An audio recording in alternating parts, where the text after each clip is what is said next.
down to the issue of trust. Yeah. You know, Nigerians trust in. When politicians promise, when people in government promise, you're right, the promises have been broken so many times, and we're coming from that history. Sure. You know, and it's part of the reasons why when people look at people in the National Assembly, they still believe that they're not doing anything. And in many instances, they also think that, you know, they're just there to share the money. What do you think the National Assembly can do? You know, or do you think the National Assembly members also help that image when in some instances, let's take for instance now this confirmation of EFCC chair, Magu, and now there's that controversy about whether or not he is still EFCC chair. I think the Senate issued a statement in that regard. What is your take on the controversy that preceded the screening of Magu? Well, I think Magu. Again, I think as I said, unfortunately, the National Assembly is always, you know, the weeping boy in this kind of issues. Most of the factors that contributed to the process, nobody's talking about it.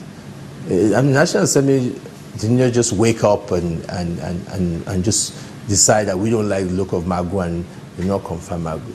You know, I know, that based on the reports that we even got in the first instance, it was almost impossible. Let's step back. Let's assume we're in the US Senate. I'll just give an example. And the FBI writes a report and says that somebody lacks integrity. Do you really believe that all the senators would just disregard that? I don't think so. That's number one. Then when he even came for the appearance, he did not, or clearly did not impress the senators. And by the Constitution, by the law, that's how the process is. Now, to now turn that round and say that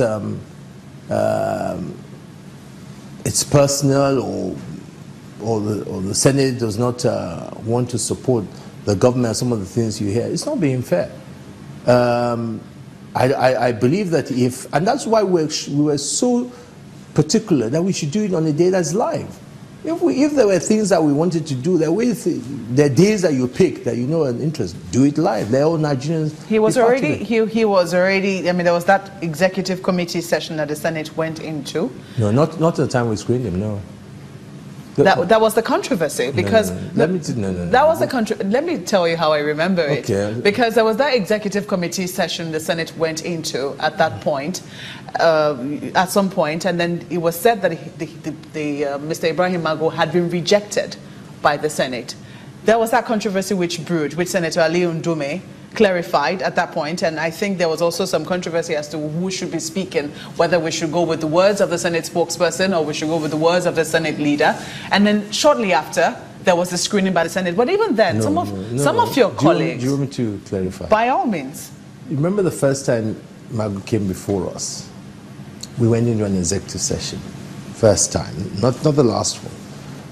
And where we said to our members, look, we have a report from the State Security that does not in any way can allow us to go forward because there are major issues on integrity. And we said, well, then there was the issue that there was another report that might have been not as bad as the other one. So we came out of this session and said, you know what, instead of point blank rejecting him, let us send it back to the executive saying that, look, we did not confirm him. So he wasn't rejected at that point? No, when you don't confirm, you don't reject. But we gave an opening. We gave an opening, allowing the executive, basically because we saw these reports that would be conflicted. Now, when the president sent the name back, again, we now required from the state security, like, okay, this is a chance now. If truly those reports were not accurate or you found something, this was a chance for you to say, oh, by the way, you know, after further investigation or after further review, we've now found that this gentleman is fit enough to be able to do this job.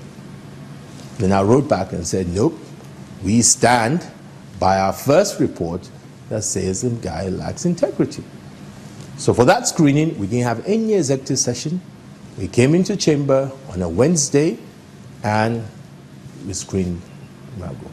So now, sometimes on the back of that, you hear people say, oh, executive, legislative face-off because we did not confirm Magu. Since we've been here in the 8th Senate, we've received about 185 nominees for confirmation. We've only rejected 11. And then sometimes you hear people say, you know, we're rejecting nominees from, of the 11, I think it was by 4 from NCC, NDDC, and Magu.